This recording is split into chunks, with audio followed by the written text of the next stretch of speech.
Baby Charlie clutches a medallion of the patron saint of lost causes in heartbreaking new photos taken in hospital as his parents vow to fight on just hours after judge rules he must be allowed to die. This is baby Charlie Gard clutching a St Jude medallion, the patron saint of hopeless causes and desperate situations, in a poignant reminder of the battle he faces to stay alive. The photograph of the little boy's tiny hand holding the Catholic pendant was taken by his parents Charlie Gard and Connie Yates after a high court judge ordered he should be allowed to die. His parents were heartbroken by the decision and broke down yesterday as Mr. Justice Francis decided to ignore their own wishes for their little boy to fly to the U.S. for treatment. After rushing to the 8-month-old's hospital bed last night, they vowed to fight on and have 3 weeks to launch an appeal, a decision friends said they would not hesitate to take.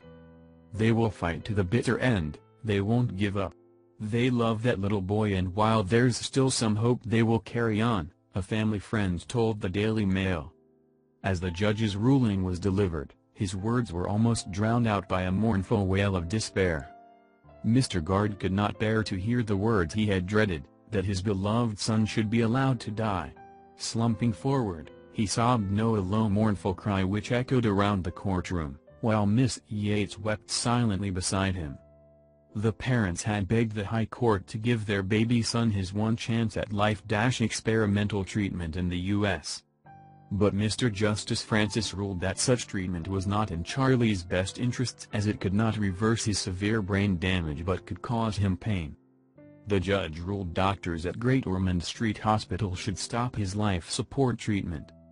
It would be impossible for his parents to get him overseas without the hospital's help. The couple now have up to 3 weeks to ask for permission to appeal, although such permission is not automatically granted. Their lawyers will have to show that they have fresh evidence or new challenge to the law. Great Ormond Street said Charlie's life support would continue until a decision was made. Lawyers said they would fight the ruling. Charlie's parents, Connie and Chris, are devastated by today's decision. They're struggling to come to terms with the court's refusal to allow the treatment to be given to him and wondering why the door has been closed to him. They want to look carefully at the reasons behind the court's decision and are considering what they can do now. Whatever happens, their concern remains the best interest of their son. Connie and Chris are facing every parent's worst nightmare. They're struggling to understand why the court has not at least given Charlie the chance of treatment in America.